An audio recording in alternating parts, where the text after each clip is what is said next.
سورج کی قسم اور اس کی دھوپ کی، اور چاند کی جب وہ اس کے پیچھے چلے، اور دن کی جب وہ اسے روشن کر دے، اور رات کی جب وہ اسے چھپا لے، اور آسمان کی اور اس ذات کی جس نے اسے بنایا، اور زمین کی اور اس ذات کی جس نے اسے پھیلایا، اور نفس انسانی کی اور اس کی جس نے اسے درست کر کے بنایا، پھر اس کو بدکاری سے بچنے اور پرہیزگار بننے کی سمجھ دی کہ جس نے اپنے نفس کو پاک رکھا وہ مراد کو پہنچا، اور جس نے اسے خاک میں ملایا وہ نامراد رہا۔ قوم سمود نے اپنی سرکشی کے سبب پیغمبر کو جھٹلایا۔ جب ان میں سے ایک نہایت بدبخت اٹھا تو اللہ کے پیغمبر صالح نے ان سے کہا کہ اللہ کی اونٹنی اور اس کے پانی پینے کی باری سے خبردار رہو، مگر انہوں نے پیغمبر کو جھٹلایا، پھر اونٹنی کو مار ڈالا، تو ان کے رب نے ان کے گناہ کے سبب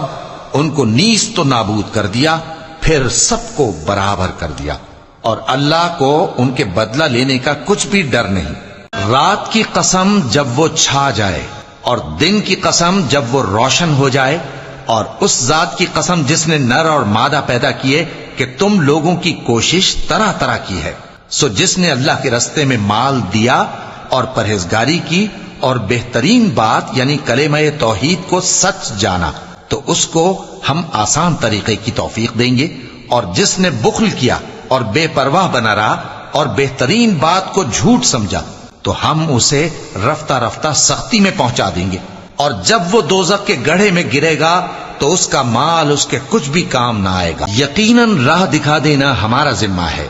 اور بے شک آخرت اور دنیا ہماری ہی ملکیت ہیں، سو میں نے تم کو بھڑکتی آگ سے خبردار کر دیا ہے، اس میں وہی داخل ہوگا جو بڑا بدبخت ہے، جس نے جھٹلایا اور منہ پھیرا، اور جو بڑا پرہیزگار ہے وہ اس سے بچا لیا جائے گا۔